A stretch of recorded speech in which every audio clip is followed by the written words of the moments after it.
Hello guys, welcome to our YouTube channel. जय माता जी दोस्तों, राम राम सभी को। कैसे हो आप सब लोग? आशा करता हूँ स्वस्थ होगे, मस्त होगे। दोस्तों, हमारा सनातन धर्म में हम देवता नहीं लेकिन देवियों की भी पूजा करते हैं। वैसे तो सारी देवियाँ माँ दुर्गा के ही स्वरूप होती है, लेकिन हम सब उसको अलग अलग स्वरूप में पूजते हैं। सभी देवियों की पूजा अलग अलग विधियों से होती है, जिनकी वजह से भक्त अपने जीवन में संतुलन, शक्ति और समृद्धि को प्राप्त कर सकते हैं। दोस्तों, मैं आज आपको 10 अलग अलग महाविद्याओं के बारे में बताने जा रहा हूँ। वैसे तो ये माँ दुर्गा के ही स्वरूप है। दोस्तों, इस 10 महाविद्याओं में पहले आती है माँ काली, माँ तारा, फिर आती है त्रिपुरा सुंदरी, फिर आती है भुवनेश्वरी, माता छिन्नमस्ता, फिर आती है माँ भैरवी, माँ धूमावती, माँ बगलामुखी, मातंगी और कमला। दोस्तों, 10 महाविद्याओं में सबसे पहले आती है माँ काली, जिससे भद्रकाली और कलिका भी कहा जाता है। दोस्तों, मैं आपको माँ काली के बारे में जितना बताऊँ उतना ही कम है। दोस्तों, माँ काली की शक्ति का आकलन नहीं किया जा सकता। इस विश्व में सबसे ज्यादा माँ काली की ही शक्ति है। दोस्तों, माँ काली एक उत्कृष्ट और शक्तिशाली देवी है। अपने भक्तों को सुरक्षा करने के लिए वो हमेशा तत्पर रहती है। उसकी पूजा करने से भक्तों को मुक्ति मिलती है और उसकी जिंदगी की सारी जो उलझने हैं वो सुलझ जाती है। दोस्तों, दूसरे नंबर पे है माँ तारा, जिसको नील सरस्वती भी कहा गया है। इस देवी को माँ लक्ष्मी का स्वरूप भी बताया गया है। दोस्तों, जो भी भक्त माँ तारा की पूजा प्रार्थना करता है वो गरीबी से दूर रहता है। उसकी जिंदगी में धन आते ही रहता है। दोस्तों, तीसरे नंबर पे है माँ त्रिपुरा सुंदरी। इस देवी को षोडशी के नाम से भी जाना जाता है।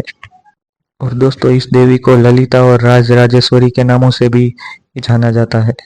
त्रिपुरा देवी को 3 लोकों में सबसे सुंदर देवी माना गया है। और दोस्तों, चौथे नंबर पे है माता भुवनेश्वरी। दोस्तों, ऐसा कहा गया है कि इंद्रलोक में जितने भी भुवन है, इसकी रचयिता ये देवी है। दोस्तों, जो भी भक्त इसकी पूजा करता है उसकी जिंदगी में घर और मकान सदैव बढ़ते ही रहते हैं और उसकी जिंदगी में वो भक्त कभी गरीब नहीं रहता। दोस्तों, और फिर आती है देवी छिन्नमस्ता। दोस्तों, इसकी कथा के अनुसार एक बार युद्ध के दौरान देवी छिन्नमस्ता ने अपने 3 सिरों को अपनी शक्ति को प्रस्थान कर दिया था।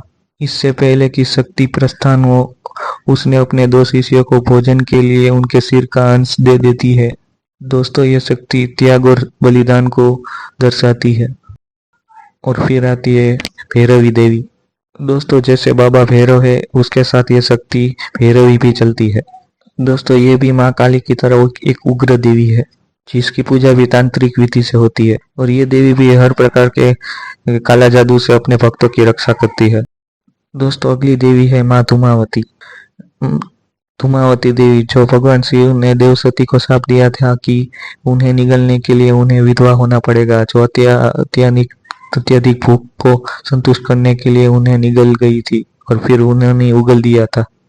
और दोस्तों, ये देवी एक विशाल रथ पर आती है और उस रथ के ऊपर एक कौवा बैठा हुआ होता है। फिर आती है देवी बगलामुखी, जिसको पीताम्बरी भी कहा जाता है। इस देवी को स्तंभन की देवी भी कहा जाता है। ये देवी उसके भक्तों की ओर जो मुसीबतें आती है चारों दिशाओं की तरफ से, उसको स्तंभन कर देती है। दोस्तों, इस देवी की त्वचा का कलर पीला है। दोस्तों, इसके लिए इसको पीताम्बरी भी कहा गया है। दोस्तों, अगली देवी है देवी मातंगी। मातंगी देवी को सरस्वती का ही तांत्रिक स्वरूप कहा गया है। इसकी पूजा करने पर भक्तों को बहुत ही ज्यादा ज्ञान मिलता है और इस देवी की निरंतर पूजा से आप संगीत के क्षेत्र में भी आगे बढ़ सकते हो। दोस्तों, और फिर आती है देवी कमला, जो अपने कमल आसन पे विराजमान है। और ये देवी लक्ष्मी जी का तांत्रिक स्वरूप है। देवी का दूसरा नाम पद्मिनी देवी भी है। और ये देवी माता लक्ष्मी की तरह ही अपने भक्तों को धन से नवाजती है। और दोस्तों, ये 10 नंबर पे विराजमान है। दोस्तों, अगर आपको ये वीडियो अच्छी लगी हो तो आप फॉलो एंड लर्न को लाइक, सब्सक्राइब और शेयर करना मत भूलिएगा।